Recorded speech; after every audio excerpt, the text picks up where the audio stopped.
रामचंद्र की राजा जन्मेजय पूछी मुनि महाराज। हाँ जी। ये का डरी से अर्जुन का भाई ऐसा कठिन प्रतिज्ञा करके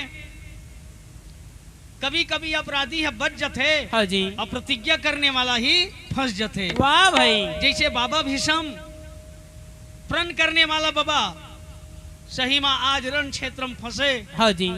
जीवन मृत्यु के अधर बाट में वो पड़े है। वाह भाई। आज देखो ना वैसने अर्जुन ला हो गए कि का हुई कैसे हुई तो रहे भरोसे राम के। वाह भाई। बोला वोकरे बर छोड़ दे। हाँ जी। राखे राम तो लेगे कौन और लेगे राम तो राखे कौन। अब होवत बिहनिया आके तो थोड़ा बहुत आराम करीस लेकिन कहाँ आराम मिले। हाँ। बेटा जैसन ला खोहे रात भर बिचारे अर्जुन तड़प तड़प के रोहे। वाह भाई। शंकर भगवान करे उपाय पूछे बरगीस। हाँ जी। वहाँ कहीं फैसला होए कोई फैसला नहीं होए। हाँ जी। काबर ओकर दादा के हाथ में मौत हो। वाह भाई। तो कोई ददत नहीं चाहे अपन बेटा जा मर जा नहीं चाहे बेटा भाई। कद को गलती कर ही। हाँ जी। लेकिन कोनो दादा नहीं कहे अपन बेटा जा मर जा की। हाँ जी। ये तो महाभारत के राजा धृतराज के कथा तो सुनबे करत हो ना। हाँ। दाई के नाम री से गंधारी। हाँ। दादारी से नीचा टंद हुआ बेटा हो गए अत्याचारी। हाँ। घर के भाई बहुल कहा थे तो बना कर रखा सुवारी। वाह भाई। एकरे कारण तो युद्ध हो गए दादा जिला कथे महाभारत युद्ध। हाँ जी। खून के नदिया बहावा थे। आज अर्जुन रो रो के रात का बहावा थे। फौज बिहनिया जब लड़ाई के बाजा बजिस ना। हाँ। तो दोनों रहा ले सेना जगीज गा। हाँ जी। अरे बजे नगाड़ा दोनों दल में छतरीपुर के भय सवार पहले डंका में जिन बंदे पहले डंका में जिन बंदे दूजे बांध लिए हथियार तीजे डंका के बाजत में छतरी चले लगा बड़का। बोल वृंदावन बिहारी लाल की। सुने राजा। हाँ जी। अर्जुन हाँ प्रण करे है कि ना पांडव दल ला कौन कहा ये कौरव दल में घला चर्चा छा गए है। वाह भाई। अरे जत का बेले जयद्रथ सुनी जी कि अर्जुन हा दिन के बुलते जयद्रथ ल मारी हाँ और नहीं मारे सकहा तो खुद अग्निम जल के मर जाओ। वाह भाई। वाह। तो जयद्रथ का सोच ले है का भाई। अरे नहीं रहा भैया यहाँ नहीं तो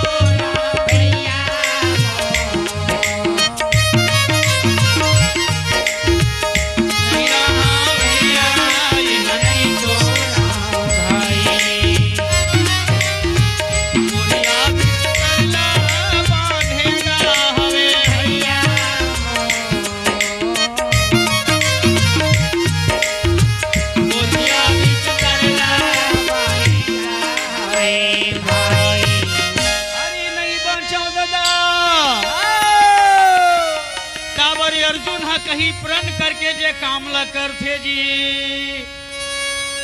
तब वो काम है कबू खाली नहीं जाए। हाँ। वो जरूर सिद्ध पर थे। हाँ भाई। मैं नहीं बचाऊं दादा। हाँ जी। मैं नहीं बचाऊं। हाँ। अब बच सकता कब कब भाई। तो कौरव दल ला छोड़ के निकल जाओ तब। हाँ जी। तो अपन बोरिया बिस्तर ला समेट डरीस। हाँ। और लाकर धकर गा रे गाना लागे भैया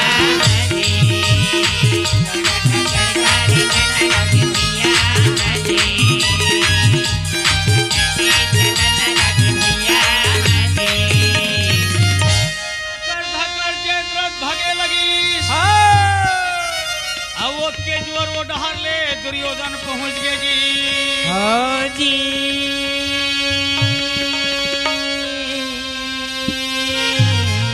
दुर्योधन कथे का भाई। हे राजकुमार हे महावीर सिंधु नरेश आप इस तरह से बिना बताए लड़ाई की मैदान को छोड़कर अपना वे बोरिया बिस्तर समेट कर कहां जा रहे हैं। वाह भाई। क्षमा करें गुरुपति हम विवश हैं लाचार हैं क्योंकि आज हमें अर्जुन ने मारने का ऐसा धमकी दिया है और वो प्रण भी कर लिया है। हाँ जी। सूर्य अस्त होने से पहले अगर जयद्रथ को न मारा हाँ। तो मैं अपने आप को अग्नि समाधि ले लूंगा। वाह भाई। अब अर्जुन के बाण है दादा अमोघ शक्ति है, वह कटने वाला नहीं। है। दुर्योधन कहे भाई वो कौन होता है इस तरह से तुम्हें मारने वाले? हाँ जी। एक बात है जयद्रथ, का भाई? अगर तोला अर्जुन के डर में भागत कही ना, हाँ जी। तो मोर पूरा कौरव समाज में एक ठन सनसनी फैल जाई। वाह भाई। कोई मोला संग देवर तैयार नहीं रही फिर। हाँ। अरे अर्जुन तो सबल मारी हो कि के प्रण कर दी। हाँ जी। 13 दिन ऐसे तैसे गुजर गए है, अब बचे है 5 दिन। अब 18 दिन भर महाभारत के मड़वा गड़े है। हाँ जी। आयमा तय मुखिया ढेरहा होथस। हाँ। काबर तय मोर बहनोई होथस। हाँ। आये मड़वाला छोड़ के तय जाबे ढेरहा छत बता मोर मड़वा कहीं सम्मान रहेगा नहीं रहा भाई। जयद्रथ कथे कुरुपति। हाँ जी। अर्जुन एक दहकता हुआ अंगारा है। वाह भाई। और अंगारे को जो हाथ लगाएगा वो जल कर राख हो जाएगा। वाह भाई वाह वाह वाह वाह। कौन किथे जी? कौन कथे? हमारा अभी गुरु दादा जिया थे। हाँ जी। तो सुरक्षा के लिए वो जान के बाजी लगा दी। हाँ। कोई ऐसे तो सुरक्षा कवच पहिरा दी। हाँ जी। कि अर्जुन कर कोई ऐसे बांध नहीं जहाँ वो सुरक्षा कवच तोर पार कर दे। वाह भाई। तो क्यों ना चल करके हमें गुरु महाराज से उपाय पूछा जाए। हाँ जी। तो का करवे जयद्रथ लो बहका करके अगर द्रोणाचार्य कराया वाना लागे भाई।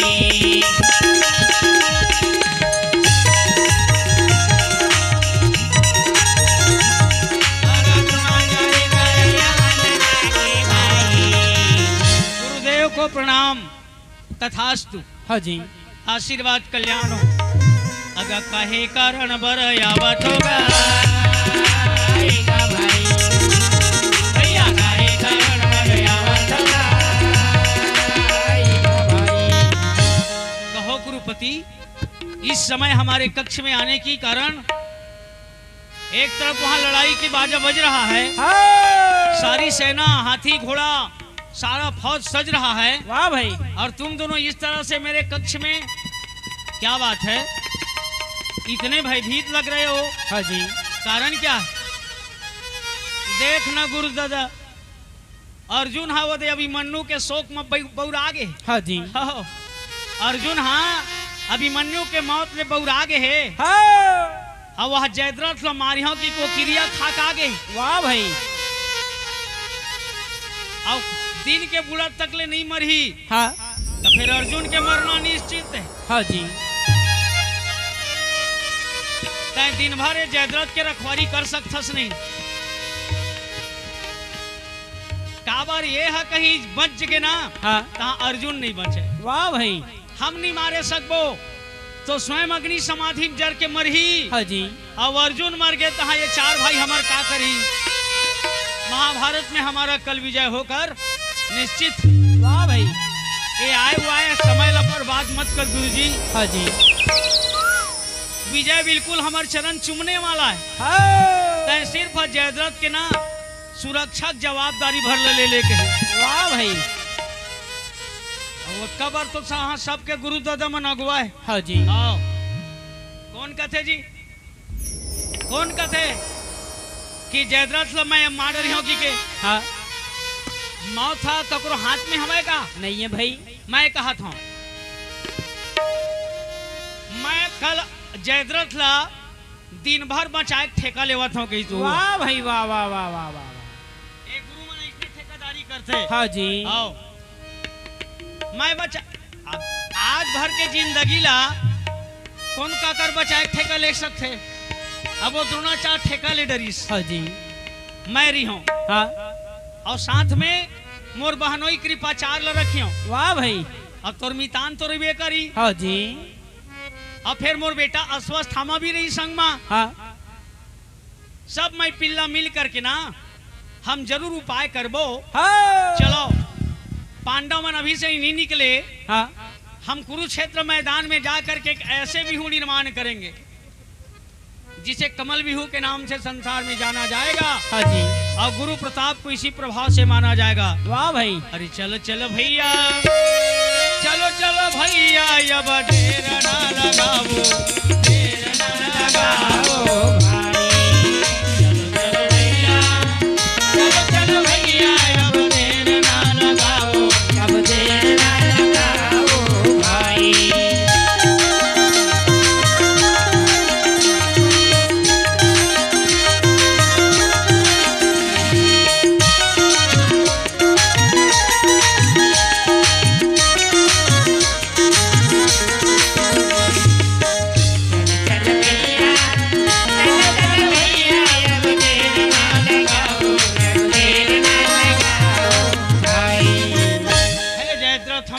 देते हैं हम आज कमल बिहू बनाएंगे। वाह भाई। कल चक्र बिहू बना करके हमने कौरव पांडव को फंसाया था। हाँ जी। अर्जुन नहीं आया, लेकिन उनके पुत्र को हमने लोक पहुंचाया था। वाह भाई। हमारे बिहू पर तुम्हें विश्वास है? हाँ जी। जयद्रथ कथे गुरुदादा हाँ। तोर बनाए बिहू में मैं कथे विश्वास करूं बताना। हाँ जी। 7 दरवाजा वाला बिहू बनाए रे हस। हाँ। अयमाले अर्जुन बिना कोनो बुलकेच नहीं सके कहत रहे। हाँ। और कतका बेरा ओकर घर के नान चल लई कब हुक्कू लग गे। वाह भाई। सही में खुसर गे। हाँ। बड़े मुसवा नहीं खुसरी तो नहीं खुसरी, छोटी मुसवा खुसर गे। वाह भाई। अब भीतर में जाके बहुत झलत हाँ कुचर दिस। वाह भाई। अब कतका झलक कुचर दी तोर 6 किल्लल कुचर दी। हाँ जी। जैन कृपाचार, जैन करण, जैन भूरी श्रवा, जैन अश्वत्थामा, ऐसा ऐसा महावीर ऊपर ते भरोसा करथस ना। हाँ। तो पहली दरवाजा ते ही नहीं रोके सके ओकर नानचन टूरल। वाह भाई। तो मैं कैसे विश्वास करना। हाँ जी। द्रोणाचार्य वाला विश्वास दिस। हाँ। नहीं ठीक कहा था जयद्रथ। हाँ जी। अब मैं ककरो पे विश्वास एकरे से नहीं करूं। हाँ भाई। मैं आज जो किला बना थे मैं एक ही दरवाजा रखियो कहीं। वाह भाई वाह। वो दरवाजा ले मैं नहीं तरह कहीं। हाँ। ये दरवाजा ले वरुण, कुबेर, इंद्र, यहाँ तक के स्वयं जमराज भी आके लड़ी। हाँ जी। फिर वो दरवाजा लो कोई अंदर पार नहीं कर सकता। वाह भाई वाह वाह वाह। अगर तोला सुरक्षा रे देवा जहां भाई।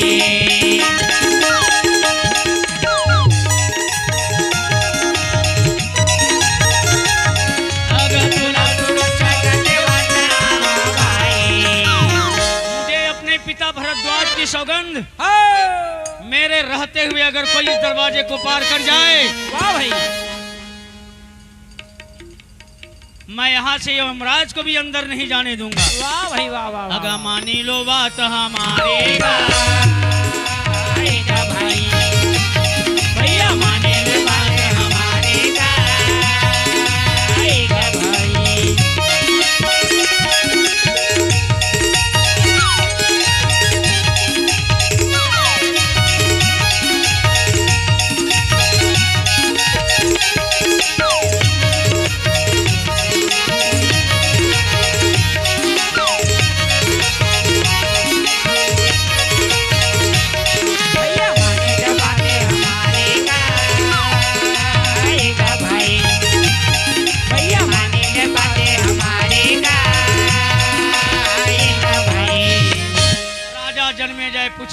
वाह भाई।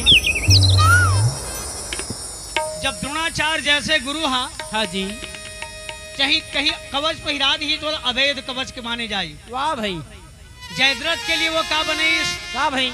ए जयद्रथ के सुरक्षा के लिए बनईस वो कमल बिहू। हाँ। और कमल बिहू में कहीं पहली दरवाजा में रही हूँ। वाह भाई वाह वाह वाह वाह। जो कोई अंदर आने का प्रयास करेगा वह गुरु द्रोणाचार्य के हाथ से ही मरेगा। वाह भाई। और जिनकी सुरक्षा में गुरु है उसे मौत क्या करेगा? वाह भाई। उसे मौत क्या करेगा? हाँ जी। हम स्वयं यहाँ रहेंगे। वाह भाई वाह। अब विश्वास हो गए जयद्रथ। तो पहले हमें पांडव से पहले जाना होगा। पांडव के आने से पहले हमें कुरुक्षेत्र जाना होगा। और जितने सेना है ना, इन सेना के साथ हमें यह बिहू बनाना होगा। वाह भाई। कतेक चौड़ा कतेक लंबा जगह जाही गुरुजी। हाँ जी। तात्का दिन में वो लाश पटा है, ते डहर नहीं जाना है। वाह भाई। बोला अच्छा चातर क्षेत्र में बनाना है किस, हाँ। तो जगह चयन करी इसको थे तो 6 योजन के लंबा रही से। वाह भाई। कमल बिहू के लंबाई। हाँ जी। 6 योजन बराबर 24 कोस। वाह भाई। और 3 योजन के चौड़ाई 22। हाँ। माने 12 कोस के ऊपर चौड़ाई। हाँ जी।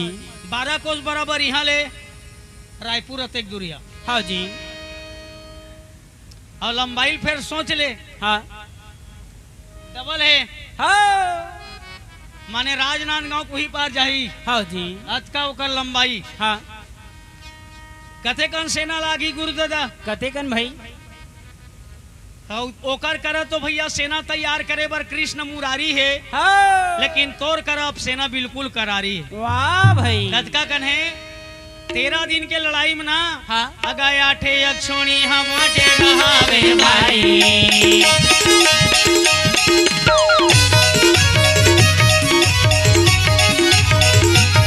अगाय 8 अक्षोणी हम रहावे भाई।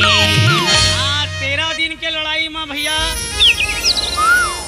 8 अक्षोणी सेना सिरागे, 8 अक्षोणी सेना बचे। हाँ जी। माने तोर कतका कन घाटम चला तो है 3 अक्षौणी सेना। हाँ 3 अक्षौणी सेना अभी हाँ। तक से तोर 13 दिन में सिराए। हाँ जी। अहू कैसना हमन तेकर से थी कैसना भाई।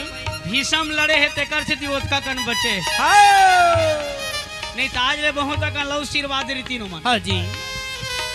अब मोर सुरक्षा में हवे ना तो जयद्रथ सहित में सब लोग सुरक्षा प्रदान करियो। वाह भाई। और कोनो भीतर आही तेल में वही मेरे कुचरी हो के। वाह भाई। वाह वाह वाह वाह। अंदर जाने नहीं दो। हाँ। और जेन मेन गेट ला नहीं पाही ना। हाँ। तो दिन बुढ़ जही बिहान दिन हो जी फिर भी जयद्रथ ला कोई नहीं मार सके। वाह भाई। तो चलो भाई पहले एक महारथी हो जाए। हाँ जी। महारथी के पीछे कहे 50-50 हाथी वाले हो जाए। वाह भाई। और 50-50 हाथी वाले के पीछे हाँ जी। 10-10 हजार घुड़सवारी हो जाए। वाह भाई। और 10-10 हजार घुड़सवारी के पीछे फिर 10-10 हजार पैदल यात्री हो जाए। वाह भाई। वाह वाह वाह। अतका मिला करके जब बने भैया हाँ। एक विशाल बिहू निर्माण तैयार हो। वाह भाई। वाह वाह। का बतावा भैया कमल बिहू बने भारी राम जय हरी। का बतावा भैया कमल बिहू बने भारी राम जय हरी। कमल बिहू भाई भारी भारी भैया नारी तूने नर नारी राम जय हरी। नर नारी भैया सोचत कृष्ण मुरारी राम जय हरी। नर नारी भैया सोचे कृष्ण मुरारी राम जय हरी। हरि राजा जन्मे जरा ये बहुत बड़े चिंता के सागर माँ गोता लगावा थे जी। हाँ जी।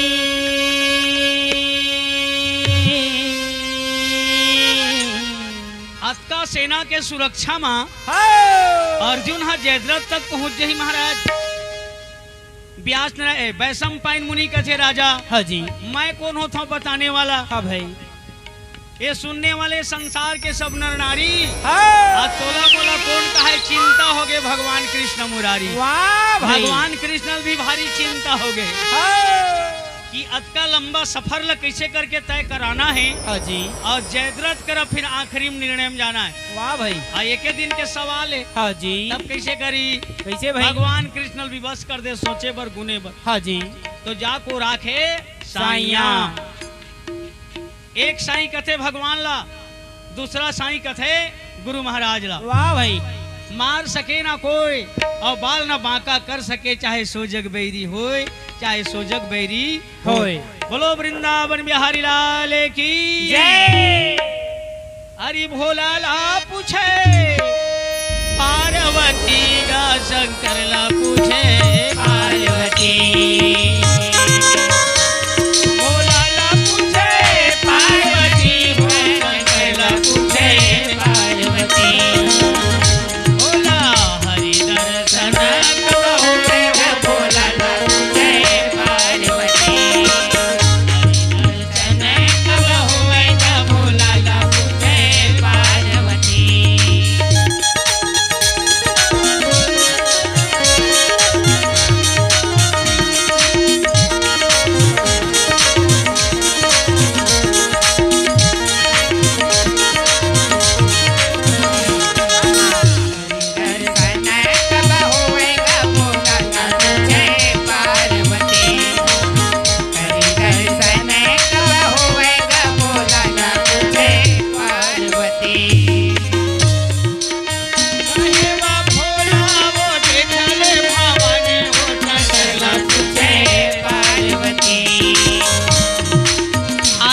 पार्वती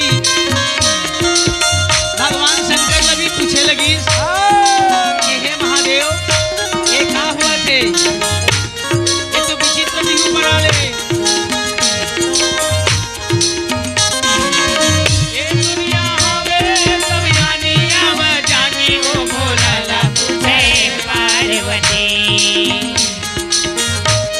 भोला ला पूछे पार्वती का शंकर ला पूछे पार्वती भोला ला पूछे पार्वती का शंकर ला पूछे पार्वती ए भोला हरि दर्शन कब होए हो भोला ला पूछे पार्वती हरि दर्शन कब होए हो भोला ला पूछे पार्वती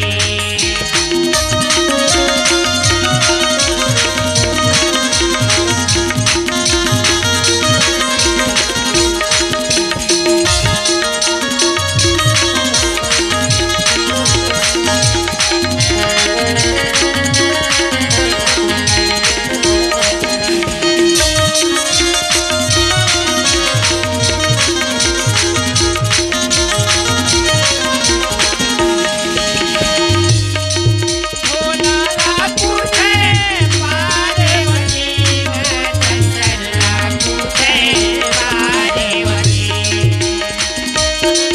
भोला ला पूछे पार्वती शंकर ला पूछे पार्वती भोला कब होएगा भोला ला पूछे पार्वती हरि दर्शन कब होएगा भोला ला पूछे पार्वती प्रेम से बोलो वृंदावन बिहारी लाल की गुरु द्रोणाचार्य के निर्माय हुए चक्र विहुला कमल विहुला देख करके माता पार्वती भी शंका हुआ थी हाँ जी कैसे शंका ये तो कैसे भाई? दुर्गम किला रावण के रीछ है जैसे लंका हाँ अंदर प्रवेश करना दुश्मनों के लिए सख्त वर्जित है हाँ जी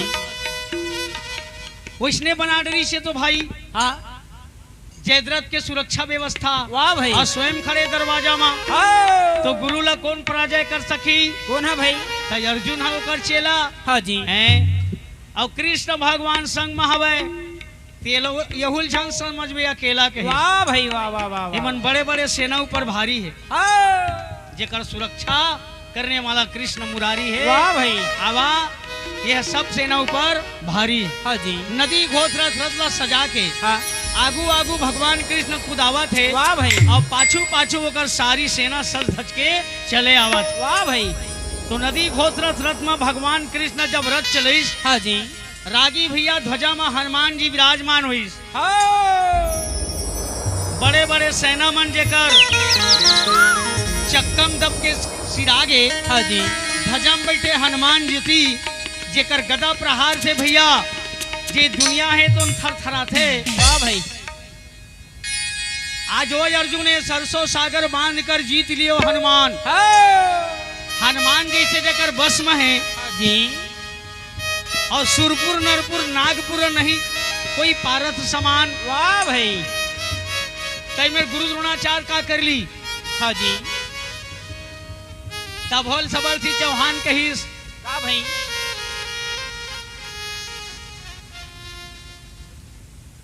द्रोण गुरु जब रचना किए तो दो दल की न विचार। वाह भाई। अर्जुन प्रण जयद्रथ बद बाल अपहरनार। ये कृष्णा ये कही कैसना भाई। जैसे सुरक्षा दाईमान अपन गर्भ में रखे बच्चा रखते ना। हाँ जी। हैं वहां तक के ककरो बाण पहुंच जाते का। नहीं पहुंचा भाई। अरे नहीं दिखे भैया वहां नहीं तो दिखे भैया।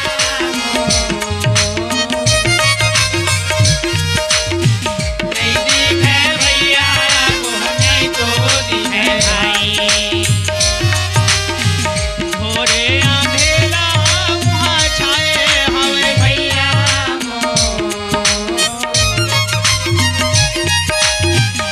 घोरे अंधेरा वहां छाए हवे। हाँ अब आजकल व्यवस्था आगे है। हाँ जी। प्रेमी श्रोता समाज जैन कथा सुना था आप मन ना, वो द्वापर युग की कथा है। हाँ जी। जैसे माता के गर्भ बिल्कुल रथे अंधेला। हाँ। और वहाँ बच्चा पलथे अकेला। वाह भाई। वहाँ दूसरा जाए के कोई सवाले नहीं। हाँ जी। ऐसने सुरक्षम रथे बच्चा। हाँ। वो इसने सुरक्षा कवच बनाए कौन। हाँ गुरु द्रोणाचार्य। वाह भाई। ये दोनों दल अब भय व्याप्त हो गए। हाँ। दोनों दल हाँ सोचा थे का हुई कैसे हुई। हाँ जी।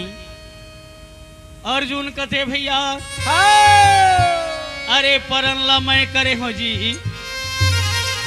तब मैं मोर कारण काबर कोनल मैं सता हूँ। हाँ जी। आ मोर परन ला कहीं दुच्छा कडर हम नहीं मार सकूं ना। हाँ। तब दिन बुड़त ले मैं आगिन झपा हूँ। वाह भाई वाह वाह वाह। मोर कारण काबर तुमन दुख पाहू। हाँ जी। यही में ले तुमन मोला गोरिया कहिस। वाह भाई। अरे एक अकेला अर्जुना हवे भैया। अर्जुना हवे भाई। एक अकेला अर्जुना हवे भैया। अर्जुना हवे भाई। प्रेमी श्रोता समाज जयद्रथ द्रोणाचार्य के सुरक्षम है। हाँ। अब अर्जुन काकर सुरक्षम है। काकर भाई। वो भगवान कृष्ण के सुरक्षम है। हाँ जी। अब भाई मल्ला नहीं लेगी सो हाँ। धर्मराज ला कहिस हे मेरे भ्राता। हाँ जी। जब तक मेरे बाण की टंकार तुम्हारे कान में आएगा वाह भाई। समझ लेना मेरे भ्राता सुरक्षित है। हाँ जी। और जब मेरे बाण की टंकार तुम्हारे कान में नहीं सुनाई पड़ेगा। हाँ। तो उस समय मान लेना मुझे पता करने के लिए कोई दूसरा तैयारी कर लेना कहिए। वाह भाई वाह वाह वाह। ठीक है भाई। हाँ जी। अरे मुला तो चारों मुड़ा अंधियार लगत है। हाँ। ये का होने वाला है आज के दिन। हाँ ये 12 घंटा के दिन हमार मन बर बैरी हो गए। वाह 12 भाई। घंटा के दिन हमार बर बैरी हो गए। पमाना सामाने रथा आगे आवे भैया।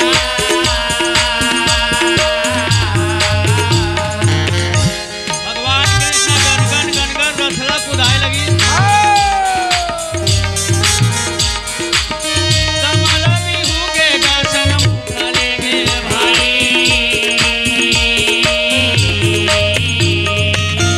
कमल बिहू के सन्मुख खड़ा कर दीस। मारो मारो मारो बैरी लगा भाई। मारो मारो भैया बैरी लगा भाई। अर्जुन अब नहीं विलंब लगाना है। सबसे पहले सामने से द्रोणाचार्य को हटाना है। वाह भाई।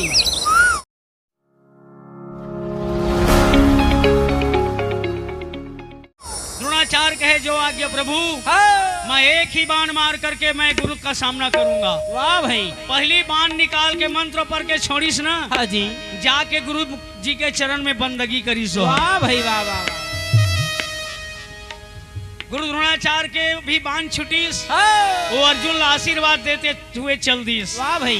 तथास्तु अपना काम आप करो या स्वयं गुरु के चरण में आ जाओ। हाँ। और नहीं तो फिर द्रोणाचार्य के हाथों से मारे जाओगे। वाह भाई। अरे विकट लड़ाई लड़ाई गाठाने हवे भैया गाठाने हवे भाई बिगड़ लड़ाई गाठाने हवे भैया गाठाने हवे भाई निकाले 5 बाण द्रोणाचार्य के शरीर में वो बाण इस प्रकार से चुभे वाह भाई जैसे 5 टन सूजी द्रोणाचार्य के शरीर में चुभ गए हाँ जी वो 5 बाण हटाईस हाँ। और द्रोणाचार्य गुस्सा करके 5 के बदले में 25 बाण चढ़ाई वाह भाई वाह वाह अब 25 बाण ला भैया मारिस अर्जुन के ऊपर ना हाँ जी तो 5 ठा बाण घोड़ा लगेगा हाँ। 5 ठा बाण है तो भगवान कृष्ण मुरारी ला लगी वाह भाई और 15 बाण अर्जुन ला लगी तो अर्जुन के शरीर एक लाल के खून गुहाए लगेगा वाह भाई वाह भगवान कृष्ण कहते अर्जुन अब क्या करोगे हाँ जी अर्जुन भी अपनो शरीर के बाण ला निकालीस ओकरो शरीर के बाण ला निकालीस हाँ जी केवल नम्रता भाव के कारण भगवान है तब का दर्द ला सहत है रागी हाँ। तब है तो कहीगा का भाई यहाँ तरह के पीड़ा यहाँ तरह के प्रहार हाँ। केवल भगवान ही अपन भगत के लिए सही सकते हाँ जी तब भक्ति कैसना करे अर्जुन हाँ कैसना भाई अभिमान से रहित भक्ति करे जी हाँ जी कोनो कोनो मन बताते अभिमान के द्वार में कभी ना आवे राम अब प्रेम प्रीत के कारण में तो रथ हाकत भगवान यहाँ तक के चलत है शरीर ऊपर कई ठनबान फिर भी वह सही जबत लागी हाँ जी ये समय इस प्रकार से प्रहार हुआ थे जैसे सावन बिना बिजली नहीं चमके भादोई बिना बरसा ना बरसेना सावन बिना बिजली नहीं चमके भैया भादोई बिना बरसा ना बरसेना बाण ही बाण करा हो ना प्रहार रे सावन बिना बिजली ना चमके भैया भादोई बिना बरसा ना बरसेना ये चारों दिशा भाई माया पिया रे सावन बिना बिजली ना चमके भैया भादोई बिना बरसा ना बरसेना सावन बिना बिजली ना चमके भैया भादोई बिना बरसा ना बरसेना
पसीना छूटे लगी वाह भाई अब बेरा अपन बुता लोग करत है हाँ। अर्जुन हा घेरी बेरी ऊपर रहा देखा है हाँ जी बेरा रहा हाँ भाई भगवान कृष्ण कहते तुम्हारा काम सूर्य को बार बार देखना नहीं है हाँ। इसको देखते रहोगे दुश्मन को कब निशाना लगाओगे वाह भाई ऐसे करते रहोगे अर्जुन तो तुम अग्नि में जलकर समाप्त हो जाओगे वाह भाई वाह वाह वाह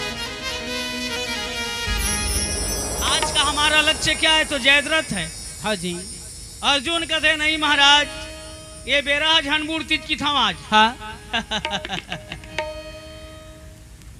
तो बेरा ककरो रोकेल रुक ही गा नहीं रुका भाई बेरा ककरो रोकेल रुक ही आ तोर करम में का लिखा है भैया वो कभी ककरो टारे से चुक ही गा नहीं चुका है भाई ये दोनों असंभव है हाँ। तो अर्जुन वो अपना काम करेगा अर्जुन सूर्य अपना काम करेगा, 11 बजने वाले हैं और दरवाजा को तुम पार नहीं कर पा रहे हो। वाह भाई। इसलिए मेरा कहा मान जाओ। हाँ जी। मैं यहाँ दूसर दरवाजा गलेगा कहाँ बाबाई।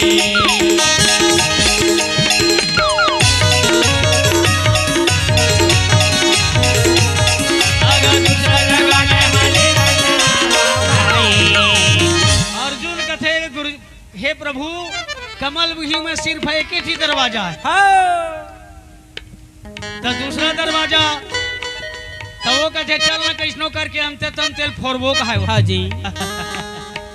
जे महल में दरवाजा नहीं है, हाँ कहा थे कोई दूसरा जगह फोड़बो हाँ। अब पा जब तो जदरत के हाथ गोला टोरबो का। वाह भाई वाह वाह वाह वाह वाह। संभव है सफलता मिल जाई, लेकिन आज तो मोर क्षत्रिय धर्म नष्ट हो जी गुरुदादा। हाँ आज तक के मैं वो कायरता कभी नहीं दिखाए हूँ। हाँ जी। एक बार सामना करे हैं ते कर करेले में पीछे पीट करके नहीं भागाया हूँ। वाह भाई। मोर कहना मान जी। हाँ जी। ब्राह्मण से और गुरु से हाँ। अगर पीछे पीट कर ले ना उमा कोई पाप नहीं है कहीं। वाह भाई। आओ तो क्षत्रिय धर्म भी रही जाई। हाँ जी। चल अर्जुन, नहीं नहीं कहते हैं भगवान कृष्ण है तो रथ ला मोड़ दीस। वाह भाई। बोल वृंदावन बिहारी लाल की।